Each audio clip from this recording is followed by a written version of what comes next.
everybody. Welcome back to the Bullhucker podcast. I'm Louis Lundstrom. I'm Adam Vokey. And I'm Densey Kudrin. And Happy New Year. Yeah, Happy New Year. Yeah. It's exciting. 2023 is here. I hope your New Year was awesome. Hope your Christmas was awesome. Hope you had a great holidays, man. How about you guys? Yeah. I mean, I hope that for them too. Yeah. But yeah, we had a good one. How about you guys? New Year's is tomorrow. We're still recording this obviously before, but Christmas. We're not hungover yet. Not yet. Well, I got to work, so I'm not going to get hungover. Boo. Boo is no shit. You? My Christmas was good. Yeah? Yeah. Santa show up? Yeah, sort of. Yeah. That's you? Got a few things. Yeah, he did. Did he bring you anything cool? He did. No, we did this thing now where we draw names, so it's not like totally overboard Because and you have crazy. the biggest family alive. We Yeah. do. Yeah. We do. Yeah, and it's too much. It's too expensive. So Who drew you? Cabry. You want to hear the funniest though? No, I hate funny stories. Yeah, I know you do. Okay, never mind. No, go ahead, I'm going to tell Adam in his ear. Yeah, go ahead. Rick and Carrie got each other. No, they didn't. Yes, they did. I can't make this shit up. Yeah. They swap stories. That's what I got. Did they ask for a redraw? Yeah, exactly. funny. Just talk shit about me. So, yeah. Santa showed up, got me underwear and socks again. Pretty amazing. Ooh. It's creepy as shit. That old man knows what I wear. I mean, so he's obviously that crystal ball works. He's Yep, not he even is watching. Yeah, In yeah. your stocking? No, they wrap it up. Come on. Okay. I come from a low-income family. It's horrible. So. Does your mom get you gifts? Like, do you guys go and do that? Can I be honest with you? Yes. I have a sneaky suspicion she's Santa Claus. I think the underwear and the socks are. I think that I Dude, I think that's creepier, knowing what your mom knowing what you wear than Santa. you know what I'm saying? She guesses pretty well. I don't know. I mean, if they turn out to be sexy underwear, I'm going to be a little bit weirded out. I can show you right now. Here's the deal. When I bend over, you can see my crack in my underwear. So she just had to get behind me and actually look when I bend over to see the tag. That's what she had to see. Like, Okay. oh, Jesus, Lawrence, going on a diet. So It's a good mom gift. yeah. 47 years running, Heck so yeah. good for and you. you just count on it, so you don't even buy him throughout the year. Yeah. She's like, what do you want for Christmas? I'm like, what do you ask? What do you I could tell you, but I know what you're going to get. Yeah, whatever's on sale at Walmart. I don't give a shit. Sadly, nobody sees them ever, Mom, but me. So it's awful. So if you're wondering what we're doing, this isn't a regular podcast. We're actually doing our favorite stories of 2022. We are. So we've all picked out two, and there's actually an extra story. I reached out to some people who watched the podcast and asked them. So next week for part two, Tish Perez, you dog to the hug, gave me one of her favorite stories. I still feel bad about that. And my mom picked us favorite stories. Oh, good. Because she watches these always, so she always comments on the thing and everything. So we're going to do 7 stories a day, our favorites. And this is tough, and I like doing this end of the year thing, but it's so hard to pick just 2 stories. Well, you really got to go back and go through all of them, and that's a lot. And they're all great. Everybody has great stories. I switched at the last moment. I had one picked out, and as I'm doing the tallying on everything that happened this year, I came across one. I was like, I forgot about this one because I've edited all these. Oh yeah. We've had 48 episodes this year out of the 52 years. Wow. 52 years. 52 weeks. Sorry, 52 weeks, my bad. 52 weeks, 48 episodes. One was a Halloween special, so that took it down one. Oh. We missed the first year or week of 2022. We took it off last year, not this year. And then we had the 2 best of 2021. Oh. So there were 48 episodes recorded. The thing I do want to show right now, we changed this year, and this is the first time we made it the full year. Right. I was gonna say that. Yeah. You did the damn thing this year. Right, and I'm pretty proud of that. I would thank you guys so much. Part 2 is going to have Jen and Matt on here, so I can thank them as well. But I appreciate you guys helping me with this, and I know I'm a pain in the ass a lot with this, but I am. It's fun. It's fun. It is fun. Yeah. And it's been a good time, and a lot of great stories. But the one thing I'm really liking is this year we actually branched out and started moving from business to business. I love that. Which right now we are at the Brush Emporium here in Brush, Colorado, on Clayton Street. If you're not familiar with it, they're gonna. I think they said 6 months out at them. They're still working on it. Yeah, something like that. What the Brush Emporium is going to be is this great place where people who can't have a business, but they want to start a business, can't afford a building because it's super expensive to buy real estate. They're going to have they're going to section this thing off, and it's going to be you can come rent a booth basically, or rent a part of the building. Square footage. Yeah, and you can start your own business here. You know what I mean? It'll be So like smart. like a little indoor mall. So hope you. They have a Facebook. And the pizzas and Yep, they're soft gonna- serve ice cream. Yep, they're gonna have food here. So, Say. yeah, easy for you to say. But they're gonna do all these great things. It's gonna be very cool for Brush, and I have a feeling that the Bullhucker podcast is gonna be doing quite a few episodes here. So Is it city owned? no, it's, No, it's owned by a group of people. The Oh, okay. Downtown part of the development. guys you ordered. Yeah, But it's Dana, Gilbert, Tom, and Dan are the main ones. So Yeah, it's so smart. You know, in Fort Morgan, they've had that J.C. Penney building open forever. doing this. Well, no, but they it's like should. Oh, I it's see. unoccupied. Oh. Yeah, it's just So And it's got Empty. a huge basement. It's got yeah, it's a huge there's a ton building. of This square is a footage great here. idea. Right, and some businesses, Allison Gorell wanted to start a business like candy and balloons and stuff like that. But I mean, to buy this building is just massive for a business like that. Or to keep up on the bills too, Yeah, like yeah, utilities. But this is just too much building for her. You know what I mean? Like she would, because there's nothing worse than walking into a business and it just being plain. Like there's Right. not a lot of product in there. I mean, right. it is what it is. But yeah, I mean, hopefully this works and if when they do open it up, please come check it out. Please come support it because if you don't support small town business, it goes away. Yep. So Yep. And if you hear anything in the background, they are currently working on the building while we're doing this. I can hear a weed burner or something going back there. So yeah, I think. Weed burner. That's another business. wrong kind of weed. So if we start giggling here, that's the deal. That's what's going on. They're getting high as a motherfucker. We've actually jumped around, so I'm going to name the businesses. And a big thank you to all these guys who have let us record inside their business, and hopefully we've gained them some business. We started the Gladiator Gym was actually the first one we ever did this at. It was Josh Finley and Gage Stroh. Oh, This started off. Yeah, both excellent episodes. Rebel Girl Collectibles. We were all three for that one. yep. The Star was early on in the game. Moose Lodge, the Chorus. Thank you, Lance. Moose Lodge. Thank you, Mandy Phillips. Colorado Springs Wrestling. It was the Colorado Room. If you're familiar in Colorado Springs, it's a cool little venue. They have wrestling, concerts, everything else. Thank you to them. I'm embarrassed. I probably should ask you this. Michael Blecka's business is known as I think it's just Kinnan Entertainment. Kinnan Entertainment. Yeah, I wasn't sure, so if they renamed it, but Kinnan Entertainment down in downtown Fort Morgan. Thank you very much. That was actually cool, and that was like this. He was in the middle of him and Chelsea were in the middle Yep. of remodeling it and getting it ready for the business. So we got in there early. Thank you for that.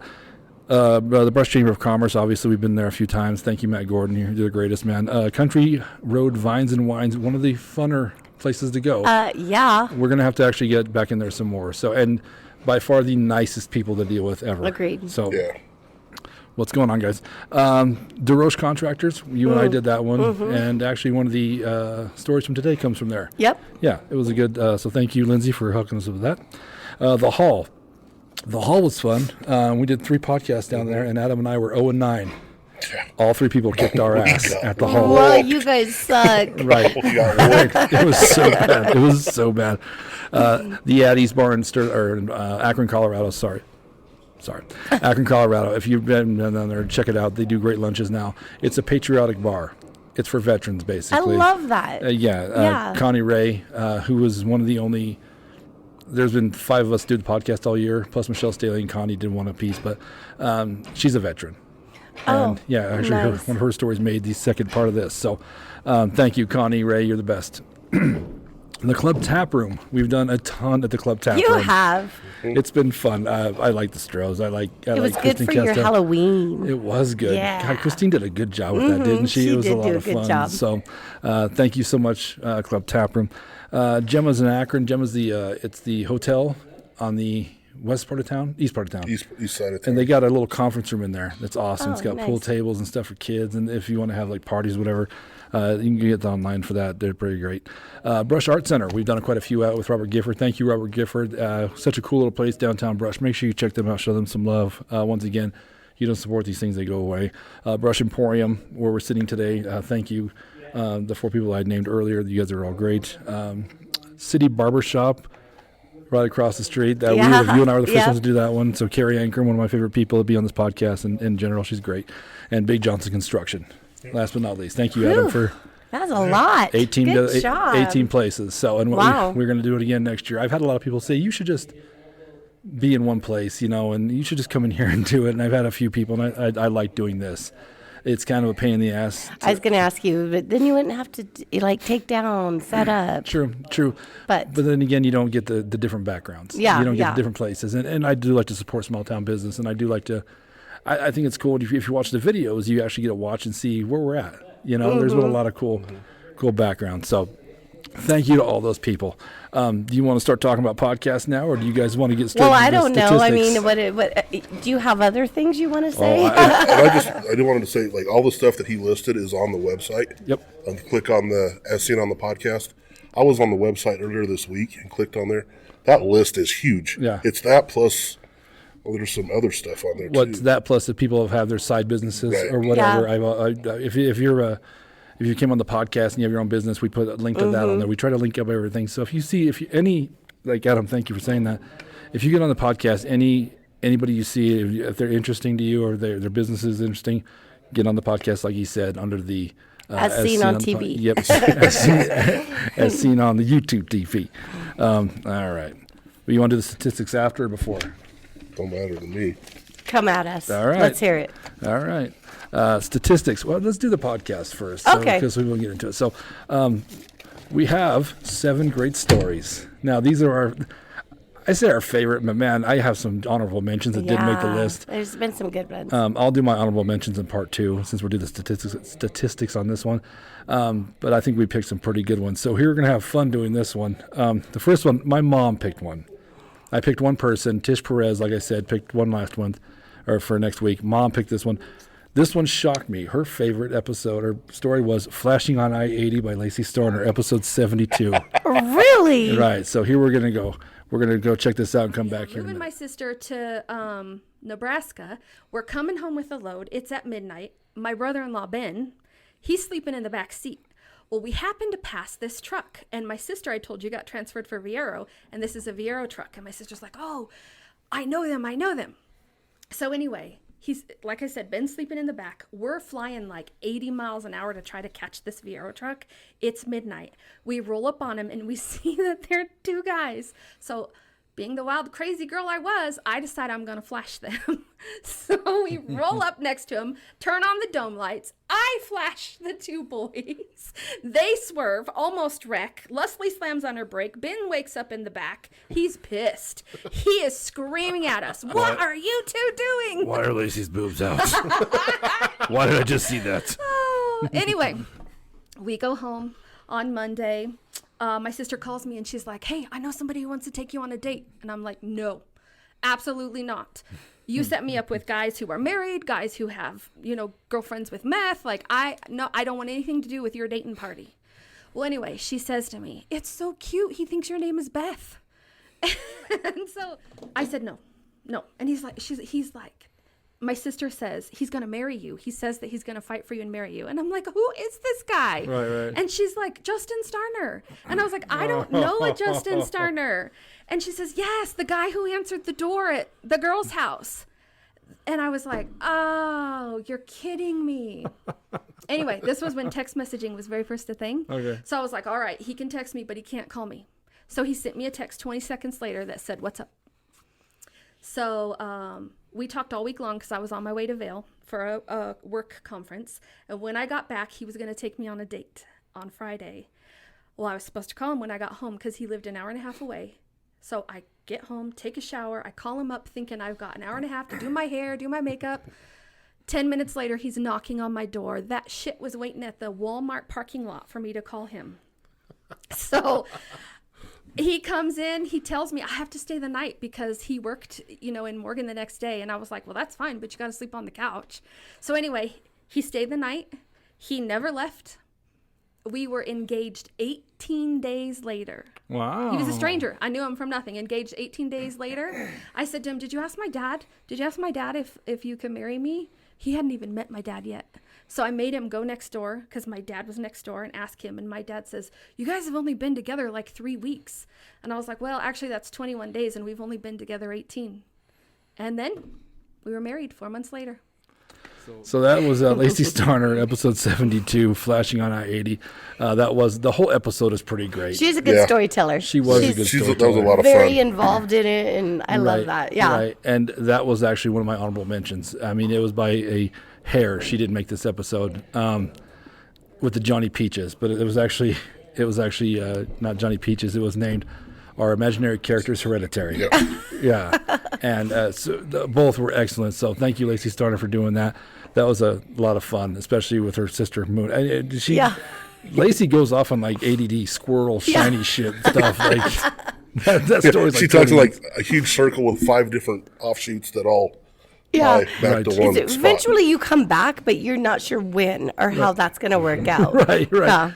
Yeah, so do you remember when we did Dave Jorgensen, and he told stories, but in the end you asked, is there anything you've ever come upon in your career of being a firefighter? And he told the most amazing story about the accident and Save the Gal and then the baby. Right. And we were both just like, why wasn't this a story? Right. Yeah. And it's fun, and I know people that come on this struggle story sometimes to think, and it's everybody tells me the same things. Like, I don't think I have stories. I don't know if any of my stories are good. And it's the guys like Jerry Cage who I had to talk into this, who come out and just knock it out of the park. Like I rewatched his and laughed my ass off at that damn story. You know? I know, it's great. And he actually made the list today, but Dave Jorgensen was an amazing story, and I absolutely love stories like that. With Adam and I have the comedy background, people always try and do the funny stories, and some of them are great, and I love funny stories, and I've laughed my ass off at a lot of things on this podcast. But I like when people talk about their pain or the crazy stuff, And you just see everything they've been through life, and then they've, persevered, and it's been better. Right. I like it too. Right. And I mean, Adam, did you catch that Dave Jorgensen one? I haven't yet, but I'll be listening to it this afternoon. I mean, it's a story about firefighters and cops, the things they do. You know what I mean? Yeah. And there's a little boy who's alive because Dave Jorgensen thought to think twice. You know what I mean? Did his due diligence at an accident. So. And the way I asked him was, is there anything soul crushing that anything that's ever touched your soul? And then he went off on the story, and you were like, where the fuck was that? What? Right. What? You know who else did that though? Was your husband. Oh. Carrie With the goat. Yeah, he did. All the stories are pretty good, but then the goat just knocked it out of the park. Like, that makes my top 5 all time, that damn story. It's actually going to be on my TikTok here pretty soon. So oh, God, I can't wait. I've been going through on TikTok and all the old episodes and picking parts out, like Kelly, Home? No, the other Kelly, Kelly, Paris. Pelton. Oh. Her Angels Among Us story I just put out. Oh, so, yeah. Such a great story. Anyway. All right. Yeah. Thank you, Lacey. So now let's have a little fun here. You guys have got 4 picked out, and I got 2. So it's The Stage and American Werewolf from Morgan. It was yours. You picked. Mm-hmm. Yours was Classroom Management Mishap and Collecting Debt from Friends. Why don't you 2 rock, paper, scissors? You can do 4 pump to see which one we go first. Attaboy, let's go. Don't even look at me in the eye, because it's going to be weird, because you're going to psych me out. Quattro Ready? Pumpo. Go ahead. Okay. Quattro Pumpo. I lost. I think he kind of owns you on that for like the once or twice. Oh my gosh. Okay. It's so sad. Which one do you want to do first, Adam? The Classroom or the Collector? Let's go with the Classroom. Okay. This one's from Matt Baca, episode 59. So here it is. This is Classroom Management Mishap. So I was in my 20s. I got my master's. I was getting my master's in education. I lived in Albuquerque, New Mexico, which at the time probably still is. And I don't like to bum like a lot of white people, really hippie white people out, but because they always like Santa Fe and Taos and stuff. But then when I tell them that Albuquerque once had the highest murder rate per capita in the U.S., it kind of bums them out. Anyway, so at the time, my hair was very short. I wore sweater vests. I was in the evenings, I would do my master's classes in education, and during the day, I would substitute teach. Well, Albuquerque had the largest public school system in the nation at the time. It had like 16 high schools alone, just in Denver Public School. And the crazy thing is, you could substitute one day up at La Cueva High School, which is a bunch of rich white kids in the Heights who would be doing coke with their parents. And then other times you're like in the war zone, you know what I mean? So I was just very idealistic and like almost like, I'm Hispanic, but my mom's Canadian, so I'm not like full on, Latino, Mexinadian. Mexinadian, Hispanook, you remember that? That's Hit the piñata on, the NAFTA de Mayo. And then you get Molson's. You get Molson's. Anyway, so but I was buying into this. I don't know. I think I'm trying to work some bits on this with my affinity to Hollywood. But everything's like a Hollywood movie to me. But I was just like, I want to reach, these kids. Like even as a substitute teacher, you're only there a day. You give some kids some personal attention that they might not have gotten. Whatever. So I go in and I get West Mesa High School in Albuquerque. And so it's the opposite of those white kids doing cocaine. Right. And I walk in, sweater vest. I have a satchel. I don't know why I have a satchel. I don't know if I have lesson plans. Anyway, so I had to substitute teach a wood shop class. You just go in, and it's essentially like you die and you respawn somewhere in a video game, and that's just where they send you. You're doing calculus today. Hey, you're doing wood shop class. So I'm bright-eyed, bushy. I'm in my late 20s, and my whole life is in front of me, and I want to connect. It wasn't about entertaining kids. I just wanted to talk to them and whatever. So I walk in, and there's it just looks like just a combat situation. Like just chairs are overturned. There's like crumpled up paper. I don't know why you have paper in a wood shop class. Maybe to trace the for the wood. I'm not like a wood shop expert. And that was when they had wood shop. Right. When you would have a wood shop teacher that would have missing like 3 fingers or whatever. Right? Was it the VC? No, it was a buzzsaw right over there. So Was it the VC? Were you Yakuza? No, it was that bandsaw. So When you said that, the first thing I thought was VC. I don't even know what tool that is. Right. I'm with you now. Yeah, but- the nickname is Charlie.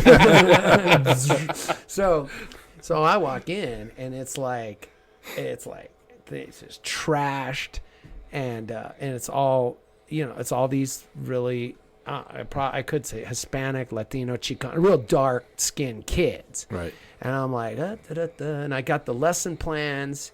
And it's like, oh, just wheel in the AV cart. You remember the AV cart? Of course. And just play Stargate SG-1 because they're in the middle of that. So they're halfway through. I'm like, oh, so it's woodshop class. You're looking at architecture from the future with Kurt Russell and James Spader. With that. Right. And it just didn't make sense. It was so weird. And so I wheel it out, and and there's a kid. I just remember there's a kid like. He has glasses on. He's like reading he's like 80 or something. He's reading his paper, like the West Mesa student newspaper, like who got shanked, during the lunch break or whatever. And he's sitting there, and there was and I can't remember the kid's name, but it was like, this is where the Hollywood thing comes together, because he was so cliche, like you're talking about like cholos and stuff. Yeah. And I grew up in southern New Mexico. Like we got like chased by Mexican gangbangers and cholos, and they would mug us for our milk money, and we'd have to convert it to pesos and then wire transfer it to Oaxaca or whatever. It was just a real thing. And so I knew, but that was my thing, that I know this world and blah blah blah. Well, I was wearing like horn rimmed glasses. I mean, it was like the biggest, but it was like that thing, like Dangerous Minds kind of thing. Right. And I don't know how I'm gonna reach them while we're watching Stargate SG-1. It's really ridiculous.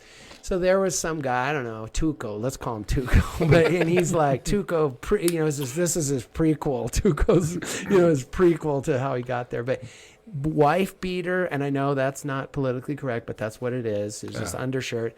I think he had a teardrop tattoo. I'm not sure. Shaved head. And I don't know. I'm like, they're not paying attention to the movie. And so, again, this is all about classroom management. And I'm like, hey guys, let's open hand gestures, like I'm hostage negotiation, like, hey, let's calm it down, like blah blah blah. And the guy just starts interacting with me, this guy Tuco, and he's like, oh yeah, well, I forget what he said, but it escalated. And he was like, yeah, well, your dad's gay, and your mom likes to do other things. She's gay too, and he just started ramping it up. It was one of those things where, like, I usually have a pretty long fuse, like it takes a lot to get under my skin.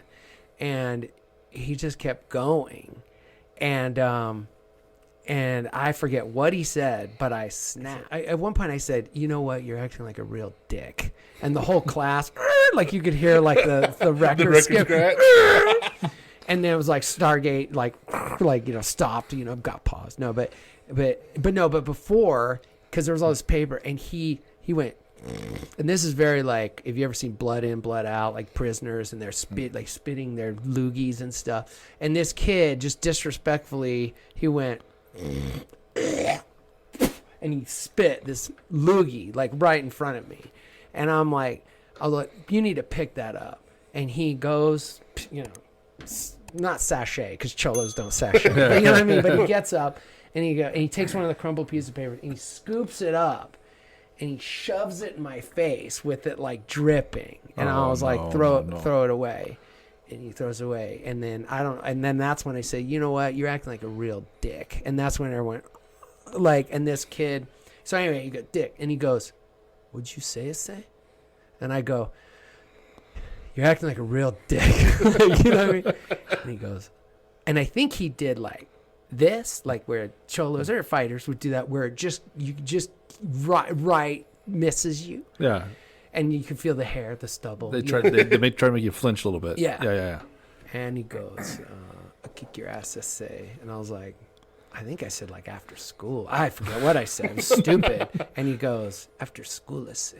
And I was like, orale. I don't know what I said. It was like James almost like just went off the rails. Like, I'm going to kick your ass after James Spader diffuses the nuclear weapon. He's like, wait, I got James Spader mixed up with James Olmos. Sorry, guys. You know what? I'm going to cut you. Yeah, they all got, that's good. They all get up. Oh, shit. It's a line for being cut. So then he leaves, slams the door. And then this kid who's reading the paper, he goes, Mr. Baca, he's gonna kick your ass. And he goes right back to reading his paper, and the whole class is just like on edge, and then I was praying, and I felt like the Holy Spirit was like, dude, you need to find that guy and like apologize.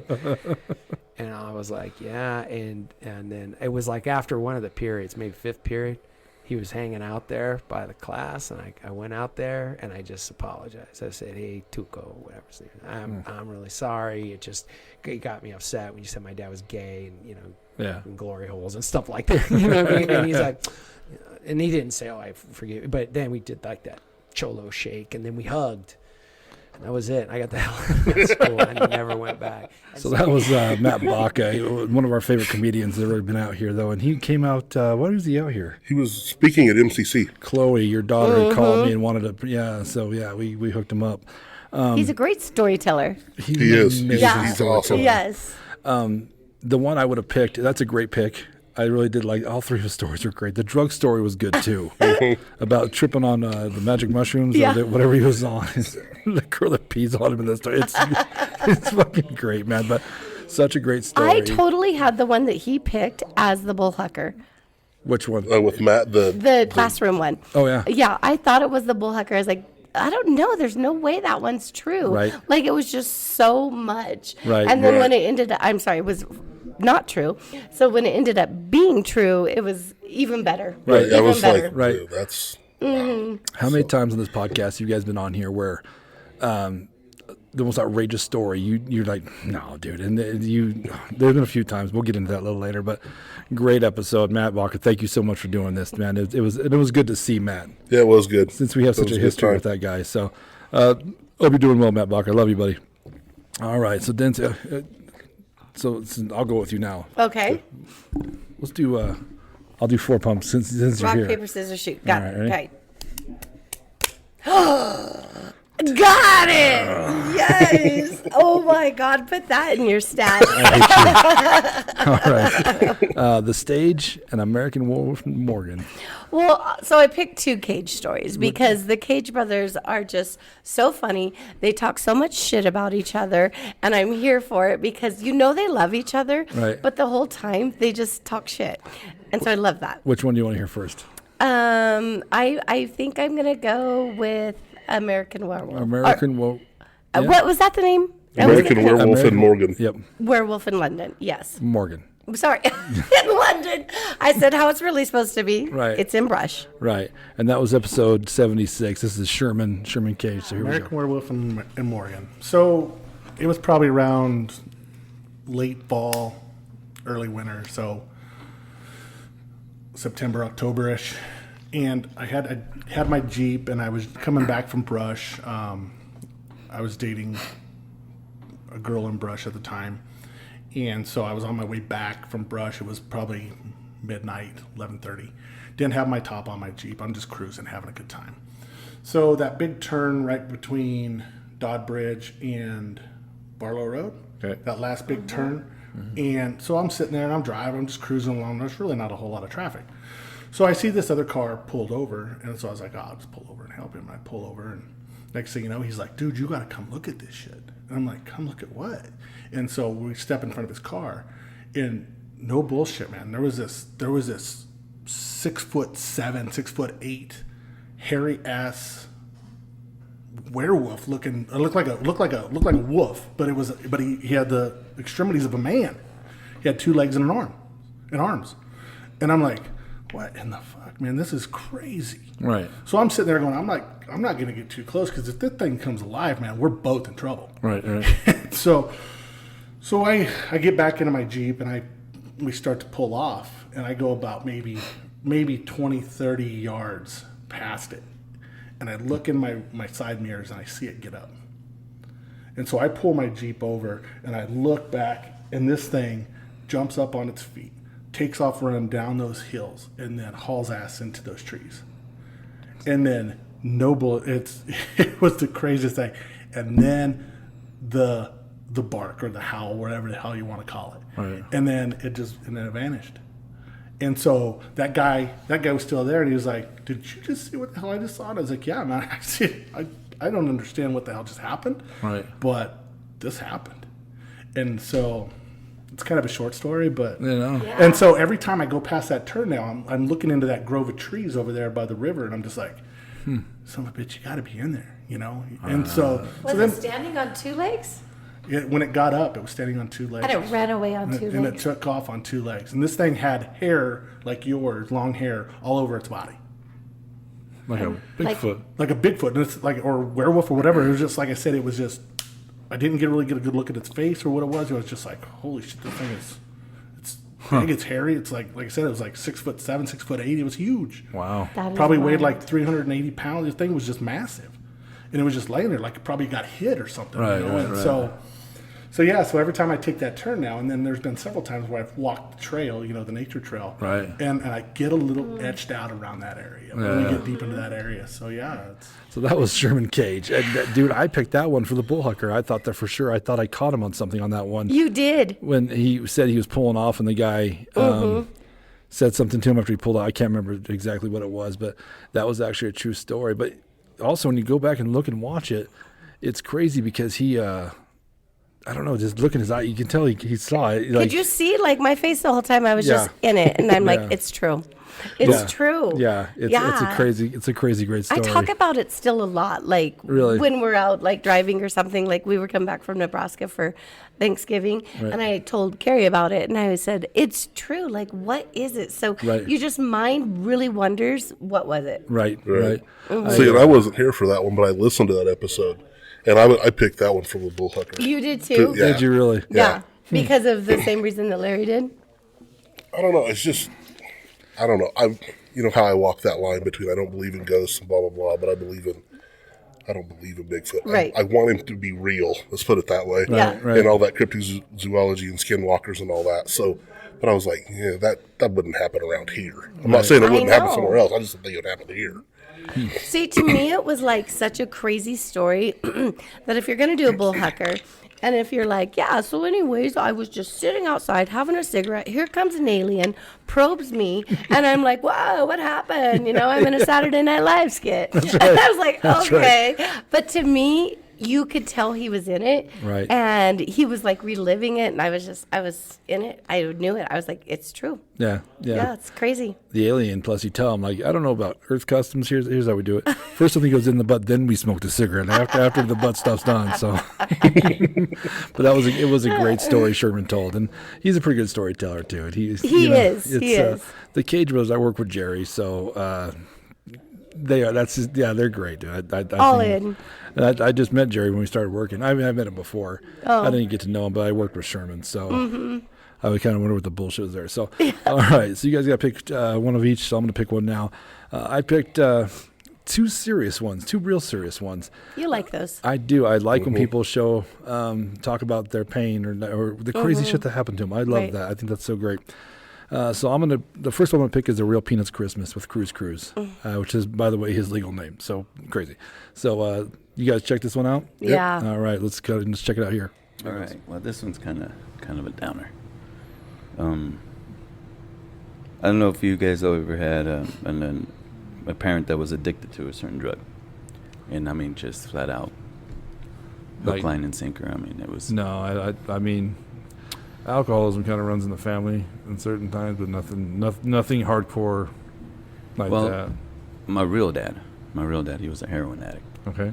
and surviving him, and I say surviving him because you never knew what the hell was going on. It wasn't like, oh, you could pick and like my kids to this day, they can read me. They can see my habits, the things I do over and over and over. With my old man, you can do that because who knows if it was up, down, or fucking. You have consistency. I put out consistent. He was consistently fucked up. Right. So here's like I said, surviving him. I'd get up in the mornings and just make sure everything was out of the way, getting out of the floor. My sister Maggie and my brother Feliz, they'd be playing around. They were younger than I was. Just give you a rough age. I'm about 8 around this time, and just getting the stuff out of the way. Because all I know is that once I hear him say one curse word, the whole day is gonna be shit. Right. So I, getting up, making sure my brother and my sister were out of the way, make sure my mom wasn't crying again, and just getting everything out of the way, and just looking at this Christmas tree. It was awesome. Christmas tree, not very big. Okay, it was in the corner, maybe 2 or 3 presents underneath, and that I can remember. When we went to decorate that tree, it was more like in lockdown prison mode. Man, we had Dad's eyes on us, and he. I don't know if you've ever seen anybody's eyes after they shoot up. It's a weird fucking look. I have not had the. I've never really been around. So, we're sitting here trying to decorate this tree when you have these eyes on you, and you can tell he's doing it. And then he has these little corks, these little, that they do and shit that they pick up because they're screwing themselves. All them terms I learned later. I just know, I can remember them now. Right. Something happened. We got done, we were happy, we clapped, and I think it was the clapping that set him off, that fucking flipped out, went over, kicked us out of the way, and I'm not talking about just a shove here, no, it was a fucking boot to the ass, out of the way, and he grabs that tree and just throws everything out, throws it out in the fucking yard, and sits back down, turns TV on, like nothing happened. I was like, what the fuck? So, like I said, one little thing, So, we're all sitting there trying to figure out what we did wrong. And then, as we do, we start to lose focus on what we're thinking about. And me and my brother and sister are playing. They end up fighting and everything. I grab them. I hear a big-ass slam of the door. And my mom right away closes and locks everything. All the windows, everything. And starts crying, and we're all rubbing her back. All of a sudden, she gets up. Says, no, not this time. Goes outside and picks the biggest damn tumbleweed you can find. I mean, then again, I was short as shit too, so the big ass tumbleweed. She brought it in, and she started putting on the decorations that weren't broken on it. And we helped. And let me tell you, man, I had so much fun decorating that damn tumbleweed. Yeah, it was a neat Christmas. That's cool. All right, so that was Cruz, A Real Peanuts Christmas. I got to be honest, when that one came. When he told that story, I just said, whoa. Right? Yeah. We were both pretty much speechless after that one. We were like, The other He's one, such an optimistic person too, Right. and always bubbly and full of life. So to know what he's been through and is still like that, yeah, it's pretty admirable. it says a lot about him. It also made me love my mother a little more. Yeah, I bet. I mean, I think we all three can identify with the fact that when stuff like that comes up, you can't really identify with that story. I don't know if you guys can or not. Right. I cannot. To have a parent that was that addicted to something that, you know what I mean? Right. I had a pretty great childhood. I really Right. did. I can't complain. Right. You know? No, absolutely. It's sad. And then you just think gosh, I feel so selfish here. We all just got done with Christmas and had great Christmas. But there's people that didn't and are living that life, and you just hope that those kids are as strong as Cruz is. Right. as being parents, do you guys ever worry about that kind of stuff? Like stuff you do to your kids and not know it? God, yes. Yeah, all the time. I mean, you don't know you're doing. Obviously, you're Yeah. both good parents. I know you are, but is that a common? You know what my kids say really fuck them up? Okay, I am not competitive, okay? Like, if we're Did out... she say it out loud? I know. She did. I know. I'm not. I'm really not. We got the Bullhucker. In a sports sense. Yeah. Because it's just not my thing, right? Like, we laugh when I watch football. I'm like, yay, sports. I'm not competitive. Yay, sports ball. So I didn't realize it, but I do have a terrible habit when my kids are doing things. Like one time Gage went out for track, and we were at the here in Brush, and it was just hotter than hell out that day. And he was like, "Oh, it's so hot." And I was like, "Do you want to quit? Because I won't be mad." All the time. I'm And always most telling parents are my like, kids, if you go out for sports, you are not going to quit. You're going to see this through. I'm like, if you want to quit, that's fine. So apparently, that has caused some stress in their life. Is it really? Yeah. They say, I wish you wouldn't have ever told us that we could just quit things. I'm like, but you can. Yeah. Yeah. If things get hard, quit. The more you know. What With does this. Mama say? Oh, the fuck this rule. That's right. The fuck this rule. You know. And then one time we pulled out one of the my yearbook from high school, and you want to know what my senior quote was? Fuck this, I'm out. If at first you don't succeed, try something else. So apparently it's just like a thing I do in life. Like, hey, fuck it. If it gets hard, quit. I'm trying to think of the character you remind me of. Like, this is really hard. Let's get out of here. What is that? I'll remember and I'll bring it back up. So yes, I do know that, and I've been called on it several times. Couldn't you just be more supportive and just tell us to stick it out? Yeah, but I mean, why? yeah, here's the thing, Gage. Then I gotta stick it out with you. Exactly. Okay, so I've kind of had a taste of this. Vince used to be my trainer. And so I try to lift some insane amount of weight, 10 times. I get 4. She's like, well, just grab something lighter. Okay. Well, why? Life is too short. And then to she would just be call so him. stressed. Then she'd call him a drop set, so I wouldn't feel like a loser. You're welcome. You're welcome. She's my trainer too for a while, and Yeah. I didn't get any kind of shit like that. I mean, like it ebb and flows, right? Yeah. Certain things we're just gonna go balls to the wall, but Yeah. then other times it's like, meh, it's hard. Fuck it. That's hilarious. I don't think that'd fly with my trainer now. Some people don't like it. Apparently, my kids don't either. Well, at least you weren't doing heroin, which was the main point here. So, I'm saying, you should make your kids listen to that story. Be like, I could have been shooting up, okay, and kicking your ass. Exactly. Mom, I can't get this bong delight. Well, then grab an edible. What's wrong with you? No, I'd be like, if it doesn't work, just quit. Yeah. Okay, Yeah. it really applies great when it comes to drugs. Turn the stove off, loser. Come on, man.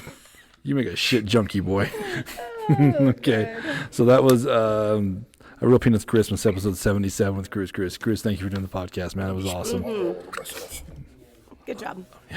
So I can't take you anywhere.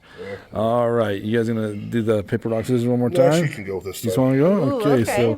So your next one was, I got to be honest, I'm a little partial to this story. I kind of recommended this Yeah, one to you, yeah. So it's The Stage with Jerry Cage. Yep. So here we go. You guys, all right, here it is. Here's The Stage with Jerry 4 Cage. years in the Marine Corps. In '92, I was sent to Okinawa, Japan, for a whole year. The whole year I was in Japan. So in Japan, you got they say you become 3 things. You either become a Bible thumper, a musclehead, or an alcoholic. And I accomplished all 3. So Good job. yeah, I'm an overachiever. Yeah. I was wondering. Yes. But so everybody's always, a bunch of 19-year-old guys, nobody around, no supervision, So you're always looking for something to do. We had clubs, we had just, so much to do. Japan is just actually Okinawa, I should say, because I was only in mainland for a little while, but Okinawa itself, just a little tiny island. Unbelievable things to do there. And the stage is one of them. So you've always heard about strip clubs, everybody talking about their strip club stories. Well, Japan says, hold my beer. So Hold on my beer. hold my beer. So the stage, you initially buy a membership card. At the time, this is in '92, so it was $25. So you go in, all your beer that you buy, and that's all you can buy, is out of a pop machine. Greatest place. But so they import women from South America. Oh, Yes. sex trafficking. Gosh dang. It's sex trafficking, Jerry. Yeah. It just dawned on him. You're right. Yeah, that is so. Yeah, Jerry My Cage, God. monster at large. Yes. Maybe they wanted to be there. Yeah. We don't know. Yeah. Wow. Well, I don't know if it's necessarily that, because they got paid Whatever. really Could. well. Whatever makes you feel They- better, bro. Yeah. Yes, yes. The slaves Well, back the- in plantation the- owner the- days were imported here from Africa. That's no, Jerry. No. Anyway, I feel like they wanted to be there. I'll support Yes, this. yes, Okay. yes. Nice girls wanted to be there. Right. I stick with So- monster, but go ahead. So these girls would go there, and they literally, there was this, so you had two entrances to the stage, and you had one on the right and one on the left, and of course there was a round stage that you had here, and you had probably, I think there was like 8 to 10 seats around the stage, or pervert row, as you know, most porn. Pervert row. Yeah, as we call it. But then along the walls there was more seating, and then behind here there was even more seating, and it was just like fold-up chairs. You know, it wasn't like all fancy. You know, Yeah. so. And I shit you not, there would be families that would go to this place. Children. I don't want like teenagers, mom and dad and their older teenagers. Japan's definitely different with the whole sex thing. So anyway, you go into this place, and you obviously go to hit the pop machine, you know, get your beer, and you sit there. Well, these women come out, they dance on this stage, and they strip down. And if you want to have sexual intercourse with this lady, you sit up on the stage. You kick your shoes off, sit up on the stage. Well, if there's more than one person, they have this big fuzzy die, and whoever rolls the high number gets to stay. So if you win the number, yes, I know. So if you win the number, you get to stay. Then she comes back out. She literally undresses the person on the stage, folds. I never understand the whole folding of the clothes, but she like folds the clothes, takes a condom, puts it on this guy, and the stage is like a Lazy Susan. It has a turntable. And so The whole stage rotates. the whole stage rotates. Okay. And this guy has 3 songs to finish what he needs to finish in front of everybody. Stop. Dead serious. What the fuck? Yes. He's yes. got, okay, he's got a whoop, Yeah. whoop, and whoop in Yeah. 3 songs. And he's got 3 songs to complete. I'm gonna those. need Stairway to Heaven, American Pie, Pieces of my Pink Floyd. Inagata Davida, please. 4 hours later, we got time, baby. He's in front of people? Yes, everybody's like sitting there. So we're literally like this away from this person, you know, because there's maybe 10 inches away, 10 inches away from where the turntable is, you know, like a little bar or space there.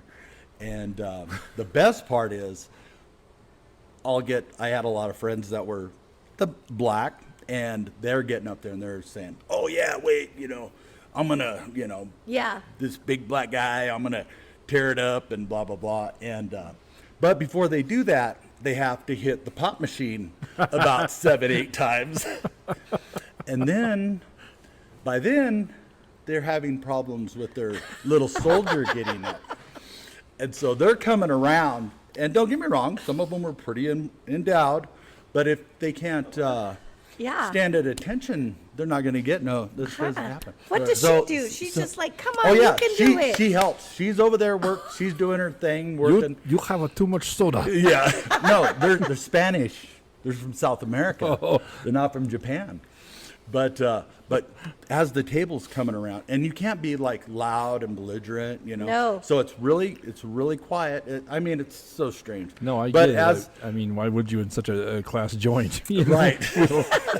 Sorry, but the language has got to go. I mean, people are trying to hump up here on stage in front of people. All right. Can you not? We're trying to make a movie. My 14-year-old is trying to enjoy this. Can we please watch the language? I forgot about the families Yes. being there. So as these guys are coming around, you know, we're sitting there, and they're literally far away from that charcuterie board to me, and I'm like, what happened, bro? You know, I thought you were going to tear that up. You know? So you're like whispering to these people as they're coming around and going in a circle.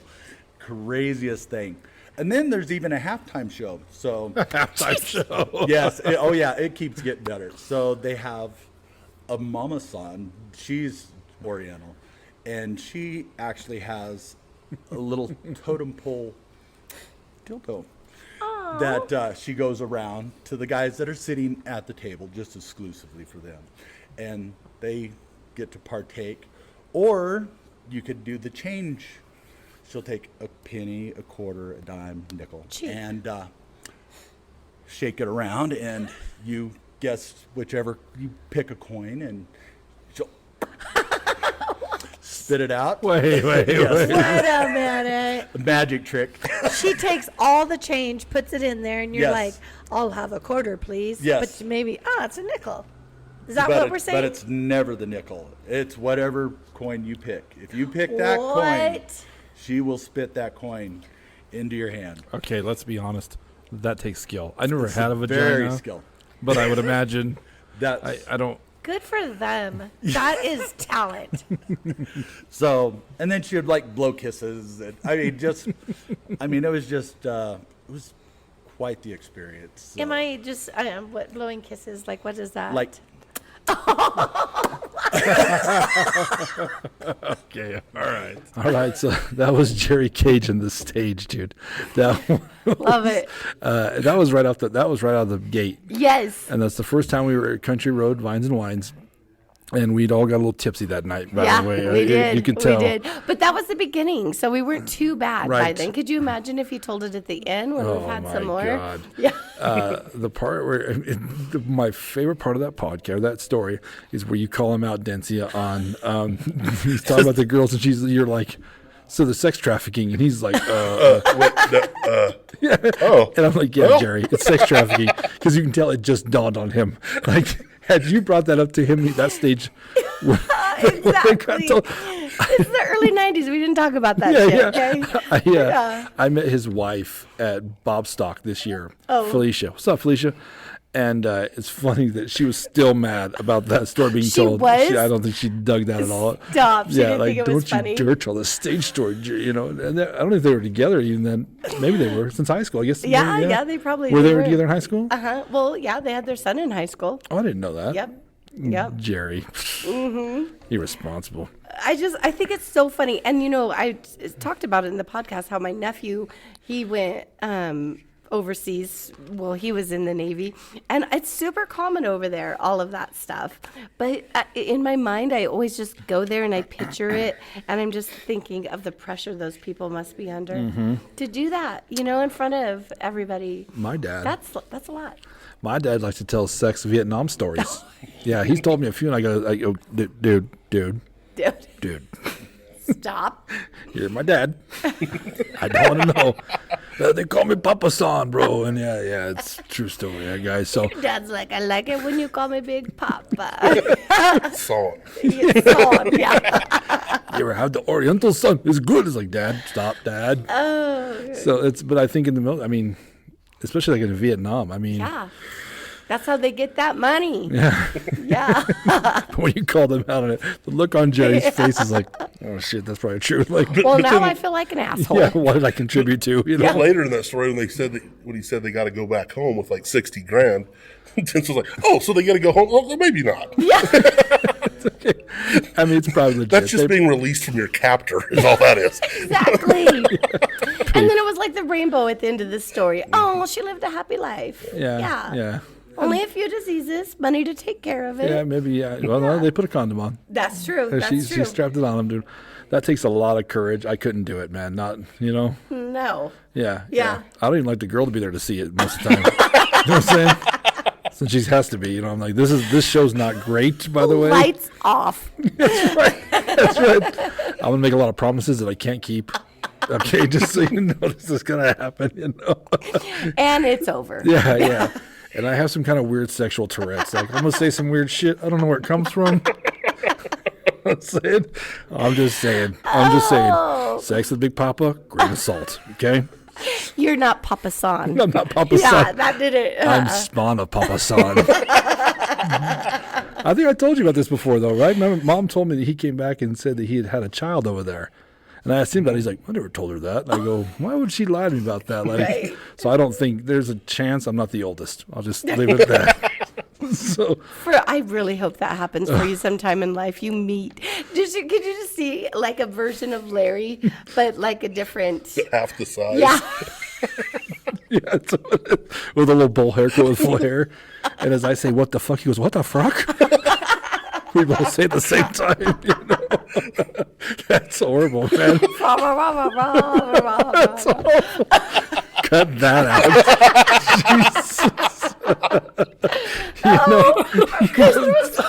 Like on that 23andMe, like everybody, like, oh, I don't know anybody named Hong Kong Chow.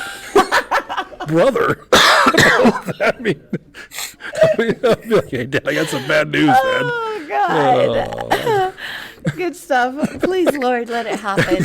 Please. Or there's my Vietnamese twin walking the jungles. Oh, Larry got the good life. I see a Bullhucker. He look like you. He look just like you. Why is your voice so funny? Is that? It's so good. Oh, God. Oh, shit. Thanks for reading the racist and Nigerian bastard. Oh, God. All right. Okay. Oh, that was the stage. All right, Mr. Vokey, your second story you picked. This one shocked me when it came out. Yeah, it did. And, well, it's Ron Shaver, episode 75. We're going to watch it, and I'll come back and tell you why it shocked me when it gets. So here's Ron Shaver. The story is collecting debt from friends. So here we go. Well, this was back. I grew up in San Diego, and I had a guy that I went through high school with. He was a year behind me, but he graduated, and his dad was a preacher. Kind of an odd family structure. Right. Mark was one of those that a wheeler dealer, and you always wondered what his true motives were at times. And he had come up and said, oh, he was doing just fantastic. And about a month later, I had ran across him. I got transferred and was working up in Riverside. I came back down to San Diego for a long weekend, and we're sitting there talking, and he says, I really need to borrow some money. Deb and I are having a tough time, and I'm short on cash, and my dad's got this big deal in the wind. So $400, late 70s was a chunk of change for me. Yeah, with inflation now, that's a couple grand. Yeah. Yeah. Well, Yeah. a couple tanks of gas. Yeah. like two. Yeah, a couple. Yeah, well, it depends. Mine's about 150 right now in my Right. pickup. But, I thought, okay, I like Deb, and Mark was an okay guy, son of a preacher. So I gave him the money, and I went back. I came back from Riverside, and I had quit my job, and I was moving to Colorado with my wife, and, well, she was my girlfriend at the time. And so I went to his house to pick up the money. He said he would have it.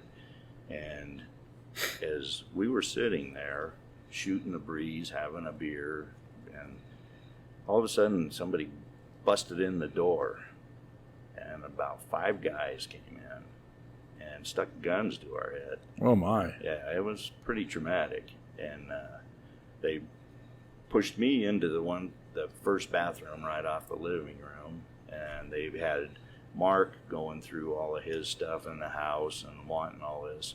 Well, when they came out, they had a big bag of white powder. Oh, jeez. And it was crank. Not Methamphetamine, whatever it was, but it was called crank at the time. And took my wallet, scammed it. I mean, they just flat ass robbed us. right. Mark, he jumps up and he's all Twitter pated about it. Yeah. And, we sat there and he goes, "Well, I guess that's the end of your money." No. I mean, you can get the money, Mark. I'm Yeah. leaving in a week. And he just kind of put me off. And he had a garage full of 3-wheelers and compressors. And, well, what he was doing was, "You want some crank? Here you go. You can't pay." He would take all this merchandise in, and he had a garage full of it. Right. Sell some of this stuff. I'm out of here. I'm leaving, and that money was going to help me and Donna get out of California to Colorado. Right. And he said, "All right, well, I'll have your money by Wednesday." So I go back over Wednesday, and he's giving me the hem and hawing, and that. I got pissed. I said, "I know you've got the money here somewhere. You're just Right. You're putting me off," is what he was Oh, doing. yeah. He's So I playing get a games. big can of gasoline in there, a 3-gallon. I took it and I swung it around in his garage all over shit, just a little whirly bird. Yeah. And I said, "Mark, I'm going to give you about 5 minutes to go in there and get me my $400, or I'm going to light this trail into your garage." So that was the last I've ever seen of him. But I did get my $400 That's good. back. and That's good. Probably wasn't the most appropriate way, but All right. That was Ron Shaver. Bad ass. That was badass. Yeah. Here's what shocked me about it. Ron was the mayor for Yeah. Fort Morgan in a long time. The city manager had quit. He left, Steve. What's up, Steve? And so Ron was the interim city manager for a while. He didn't find that out until the day of the podcast or the night before or something, right? It was like the night before. Yeah, and he says, "Listen, guys, I have to draw back on my stories. I have to keep have it to tone it down a little. bit." Stop. And then he tells this story about trying to light a drug dealer on fire, and I was like, "Son of a bitch!" Wait, so do you want us to post it? Like, what? Yeah. No, he knew this before he told the story. This was him toning it down. Yeah, this is the edited, toned down Ron. Ron, when you're done being mayor, come back and tell this I was gonna say the unedited same one. thing. Yeah. I think he is done. I think they've hired somebody, but I mean, yeah, Ron. Now I got to hear the toned up version. Yeah. Yeah. Tell us everything. Well, I had to stab and fuck that same guy, but Exactly. And then I was on the run for 6 years. But that ain't no thing. He's actually in witness protection in Fort Morgan. that's what. Or he says, "Here's the deal." My name isn't Ron. Yeah. As a matter of fact, I was the guy. My wife tried to set me on fire for $400. That's how we met. It was magical. I tell you, magical. I'm like, that's a bitch I can admire. Yeah. He was at the CML, the city council stuff, and I ran into him, and he's gonna come back. He's such a dude. Ron is such a good dude. He is a good guy. I really liked Ron. I was happy when you picked that story. His wife is really fun too, so you should have Donna. I met her. She has a business here in town somewhere, right? Mm-hmm. She's an insurance agent. or- Appraisals? Okay, something. It's over here Yeah. in the little white building. Yeah. Mm-hmm. I forgot about her, so I gotta. By the way, if you do want to do the podcast, let me know, or one of these two know. They'll hunt me down, Jen or Matt or whoever. Every day, it's getting to the point where every day someone brings this podcast up to me. Oh, good. yeah, it's You're been- famous. I wouldn't say Just famous. like you always wanted. Yeah, well, Are you signing like girls' boobs now and stuff? yeah, they're like 90. I thought you were Hong Dong Chow. You're not Hong Dong Chow, you son of a bitch. You're the cheap American knockoff, you fat boy. Oh, God. But no, it's someone brings it up every day, and I think people want to do it, And if you do want to do it, man, just let us know. And people are so you have to step outside your comfort zone to do this, right? I mean, how nervous were you two when you did it? Yeah. Yeah. I was nervous when I was sitting in the guest chair. Right, right. And you don't want to tell good stories, not boring Right. stories, and Right. but you don't know what to say. But that's our job to help it make it not boring. If it is. Right. But I can think of maybe one or two over the course of this podcast that have not been, that have Right. that have been kind of like, oh, okay, Yeah. most Yeah. 99% of everybody has came up, and they're your stories, man. Yep. So yeah, To life. Yeah, absolutely, and follow Ron Shaver because those all three of his stories were pretty good too. All in all, good. that was a great, and I didn't know him at all when we met. Oh, really? So that's one of my favorite things is when I don't know the person, and So you kind of go into it blindly. yeah, Right. Yeah. Yeah. And I knew who he was, but I'd never met him. How did it work that he came on?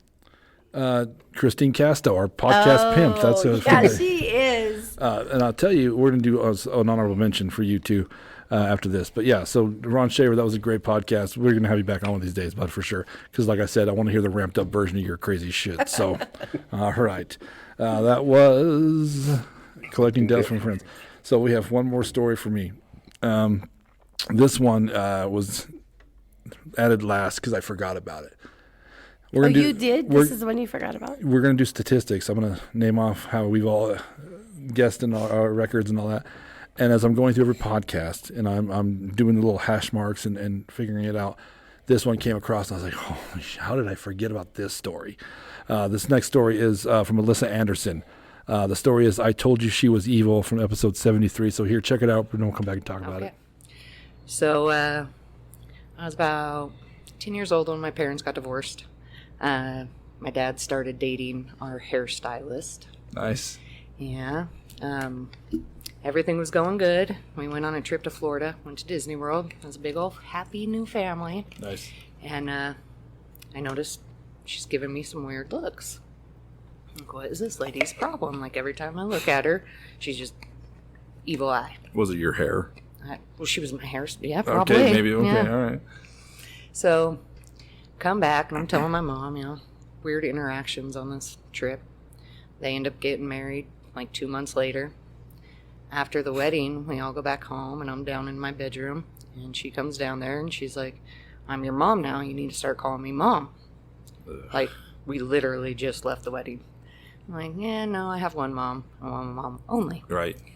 So, go home, tell my mom about that, and I'm like, I don't want to go over there anymore. And she's like, you're of age. You don't have to go over there. Called my dad, told him I'm not coming over anymore. I don't like her. There's something weird. And he was like, well, I'm going to have to pick her over you. Cool. That's fine. So, didn't talk to him for years until I got pregnant at 20 with my first daughter. And they contacted me and they were like, can we buy you some gifts for the baby? Sure.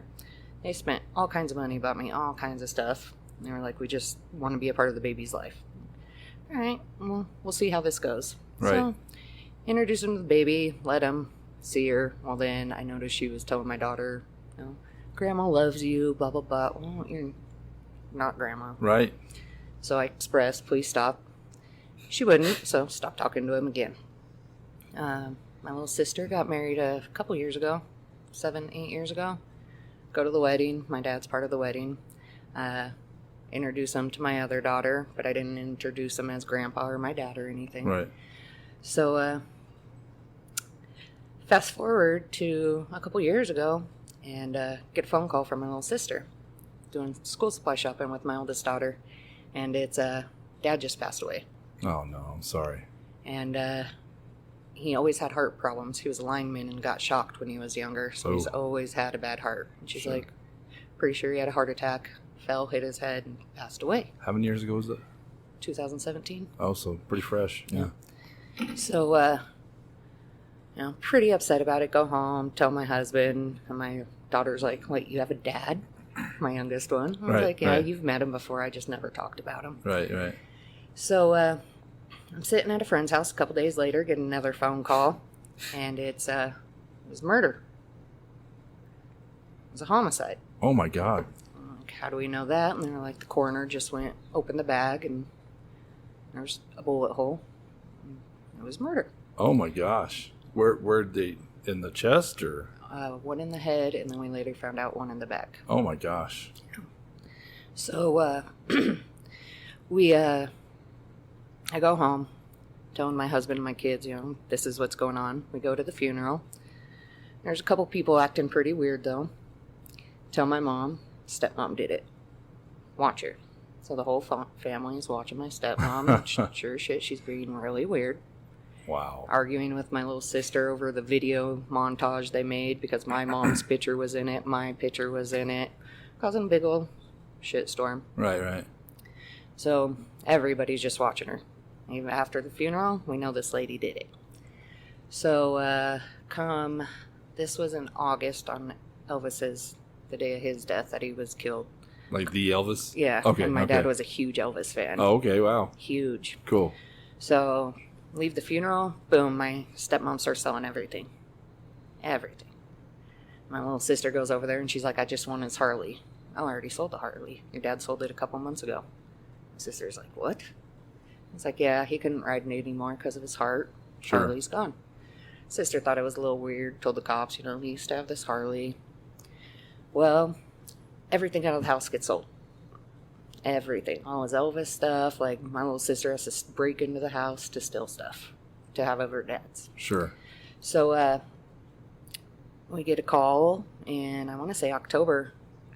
Kelly's been arrested for murder. That's the stepmom, Mm-hmm. Kelly. Shame on you, Kelly. Yes. And so, had your aunt. And your cousin has a warrant out for his arrest for murder. Wait, no. Let's take a step back now. So Kelly has one, and who else? Kelly has one. My stepmom, Kelly. Okay. My cousin, Kelly. He's a man. Okay. And then my dad's sister. So it's your actual cousin, Kelly. It's not Kelly from her Kelly. Both Kellys. Well, she's Kelly, but Yeah. it's your cousin from your mom's side. No, my cousin from my dad's That's side. okay.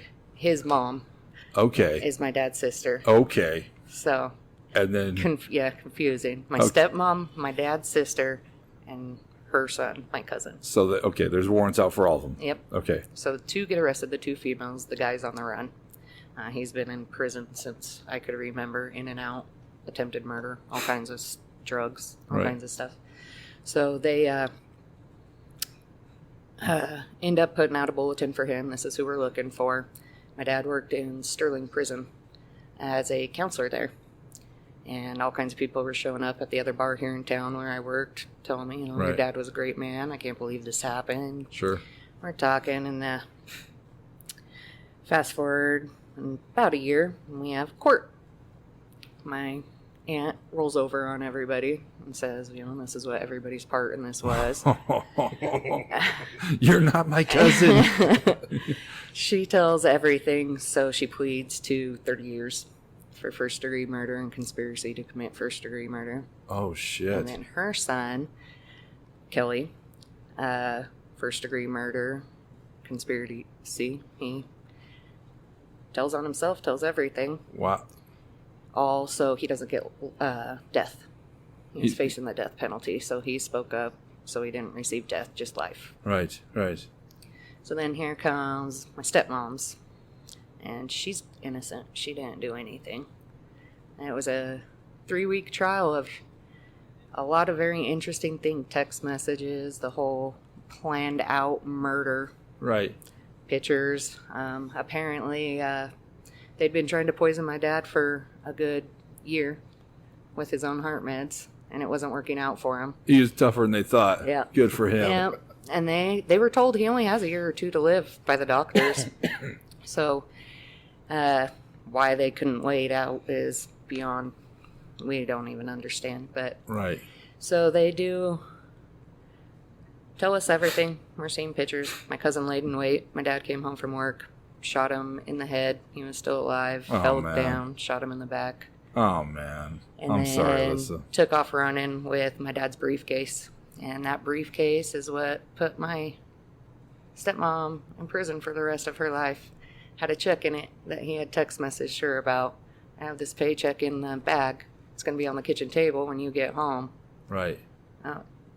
She took that check that was in his briefcase. He didn't even have a chance to set that paycheck on the kitchen table. Oh, wow. She cashed it before she called the cops and said she had found his body.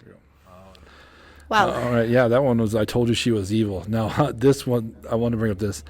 as I'm editing them, I see all the raw footage from both our sides, right? And when she's telling us this story, honest to God, I'll have to get a shot of you and me. We're dumbfounded.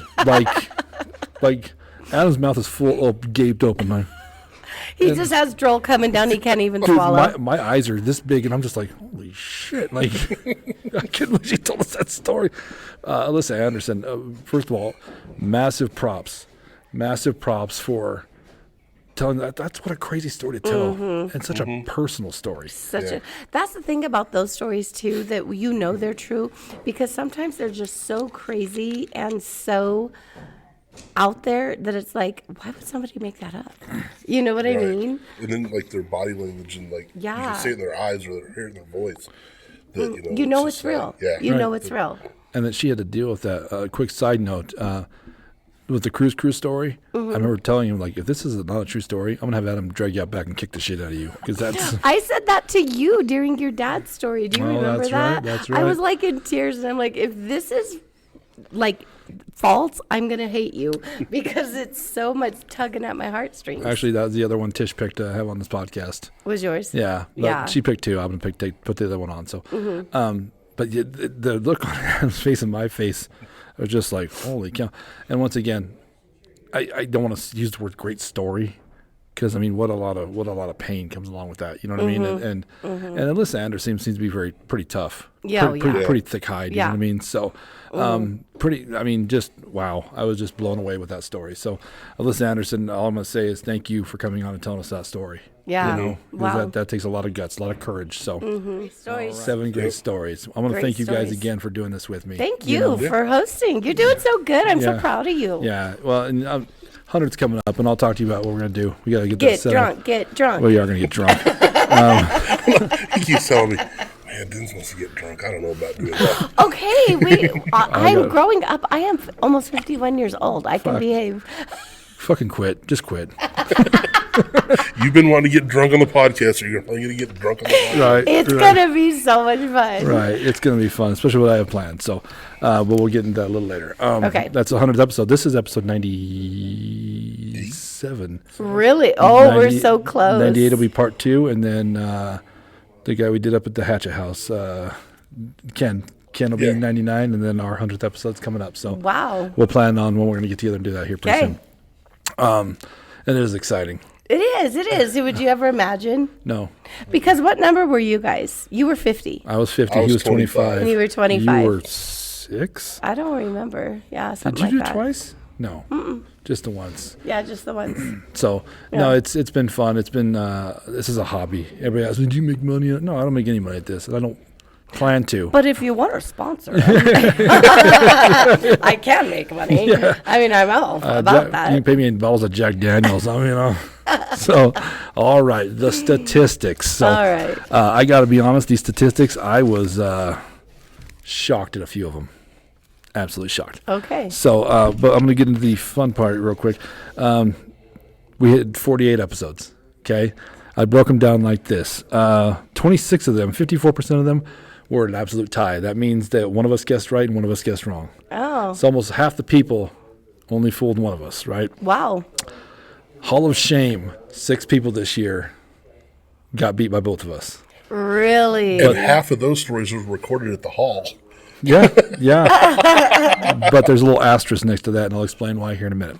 The Hall of Fame, 16 people beat both hosts this year. Oh, wow. Yep, 33%. 16? 16 of them. I was the first one to do it. I beat both of you.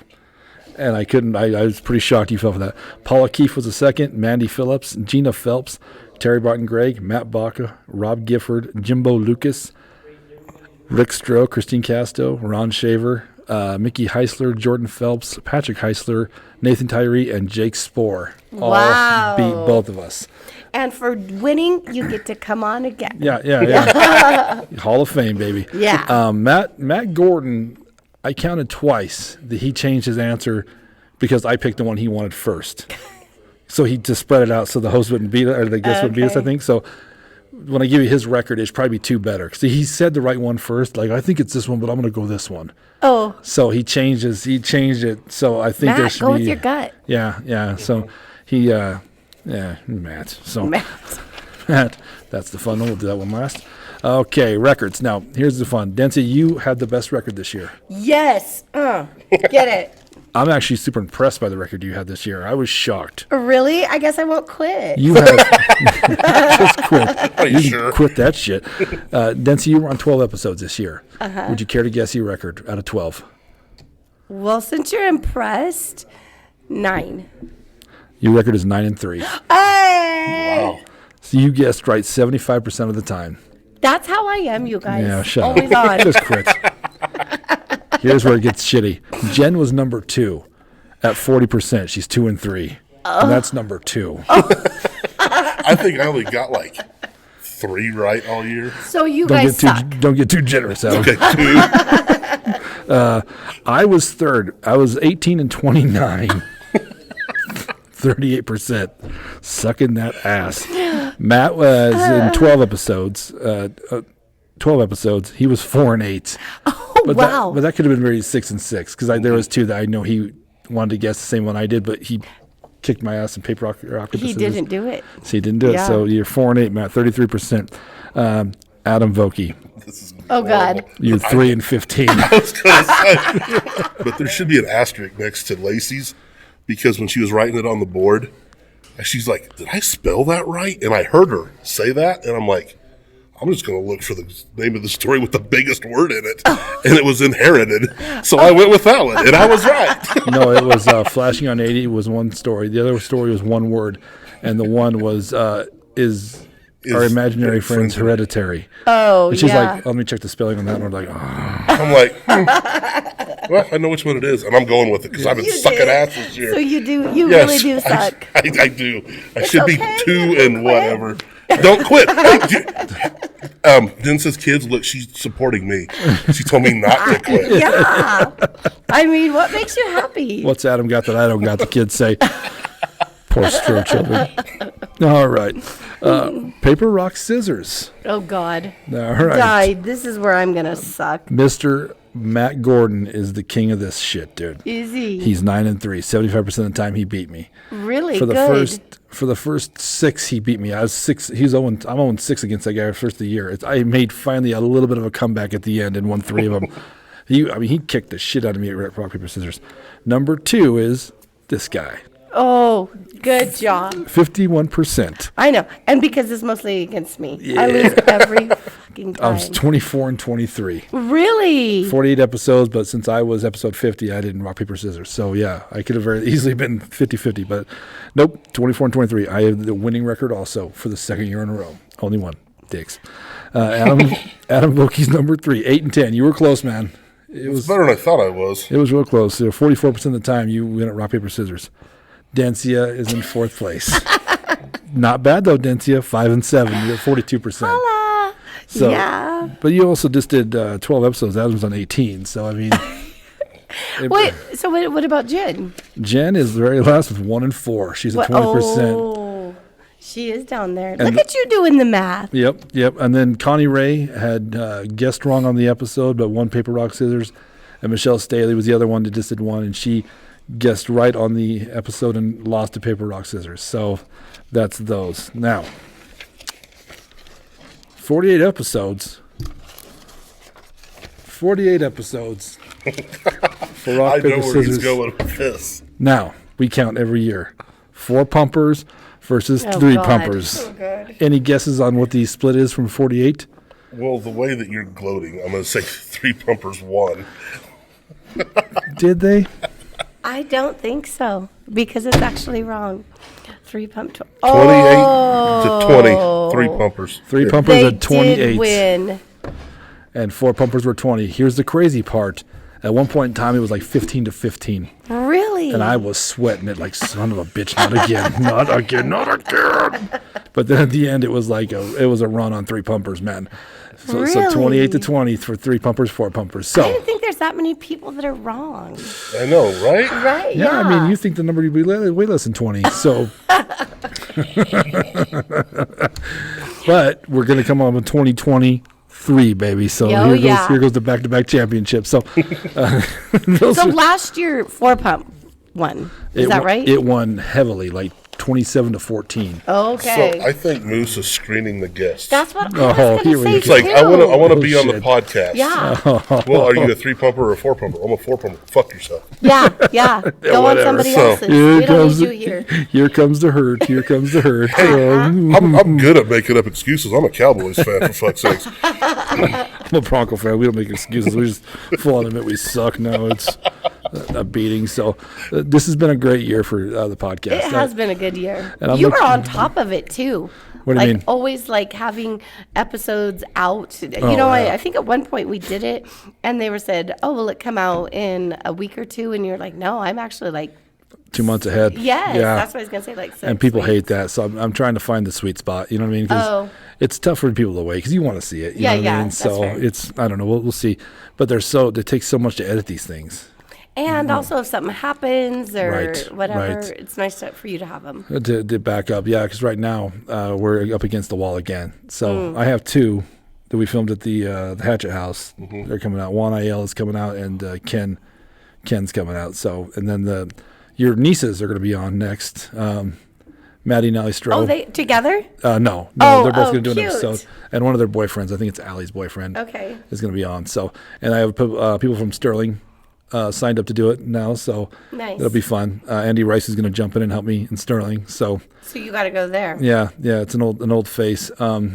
But I'll tell you, this is the first year also we branched out. Like Matt and I went to Colorado Springs for one. Yeah. To do all the wrestlers. That was kind of I fun. was bummed I wasn't able to make that. I was bummed you were That's too your because you have that kid. wrestling Because, background. yeah, I used to Yeah. wrestle, so. But I mean, Matt was funny because Matt was so into it. You know what I mean? He's just some weird kid befriended him in the audience. It was weird. I'm like, hey, I'm gonna get a beer. Does your boyfriend want one? He's like, I don't know what this guy is. I'm I "What?" like my favorite story from that is that one of the guys, his story was just, I recently became a grandpa. That's Jimbo Lucas, and that's But to be fair, the 2 they're supposed to show up couldn't make it, so he just jumped on last second. Oh. Just so we could have 2 episodes, because I'd have been pissed if we were doing 1 episode down there. But so anyway, we went down there. Akron jumped in with 6 people, and all 6 in Akron were awesome. A couple of those are going to be part 2 of this. So the honorable mentions, the one you and I did was Ty Davies. Oh. I had never met Ty before. Great guy. Super great guy. The story that it ended up being the Bullhucker, but it was the one with the deaf kid. Oh, yes. Did you listen to that one, Adam? I haven't listened to that one. Ty Davies did a pretty good job. He did a one about Peyton Manning and that, and then that was a third. Anyway, it was great because it turned out to be his dad who did this. They were high school coaches playing the state championship game. We had a kid that would late hit people. He was just an aggressive kid. So for the state championship, he had told the referee, like, hey, number 27 is mostly deaf. Can't hear the whistle. So this kid would pop somebody off the whistle, and the kid came back to me and goes, I don't know why the refs keep stopping me. Like, they kept grabbing, like, good job, 20, like, patting on back, good job, 27, good job. Like, he's like he's a special kid, you know what I'm saying? So, such a great story. It is a good one. The other one we did, well, maybe I'll do it with Jen. It was Rick Stroh. I'll give him the shout out with Jen because she was the one who did that one. And then Another story I really liked was Kelly Holm, Blue Dog. Blue Dog, yep. I really like That's that the story. most recent one. Did you listen to that one? I don't think I've listened to that one yet. It's a prank he did on his friend. It was good. And Jake Spoor, which was probably one of the funniest ones. I laughed. I have never laughed that much during a podcast ever. We giggled. It was actually the first one done here at the Emporium. Who is it? Jake Spoor. Okay. He's the one that talks about, and he even sent pictures of his Halloween costume, which made me laugh even harder. But just funny. The Anne Frank story alone. Did you listen to that one? No, yet? I need to listen Jake to that Spoor. one. The irritating part about it is him and I and Adam giggle the whole time, like little girls. Giggle, giggle, giggle, giggle. So That's funny. there's been some funny episodes, man. And Jerry Cage is probably the other one that would make me laugh the hardest at this episode. So He's just so animated. right, and Yeah. then we're drinking on top of it. Yeah, for that which- one. So Yes. totally crazy. But we're already at an hour without putting stories in. So I want to thank you guys again so much for helping Thank out with you. this. Yeah, it's been fun. It's been fun. I'm looking forward to a great 2023. A lot of people lined up. So, and hopefully we get to bounce around to more businesses, and we're going to try and bounce out of town a little more. We did a live one for the CML people from all over northeastern Colorado, and people were super intrigued by this. Oh, I love it. So maybe some mayors of towns out in northeastern Colorado will be next, and some council people, and Fun. start finding people in other towns. Maybe you guys up for some traveling? Sure. Yeah, let's do it. All right. Drive do it. 60,000 miles a year. What's another Yeah. couple hundred? Matt Gordon gets into the traveling too, of people out of town, so it's fun. So, guys, once again, thank you so much. Thank you. Hey, I'm Moose Lundstrom. I'm Adam Vokey. And I'm Dempsey Kudrin. You guys have a great 2023. We'll catch you later.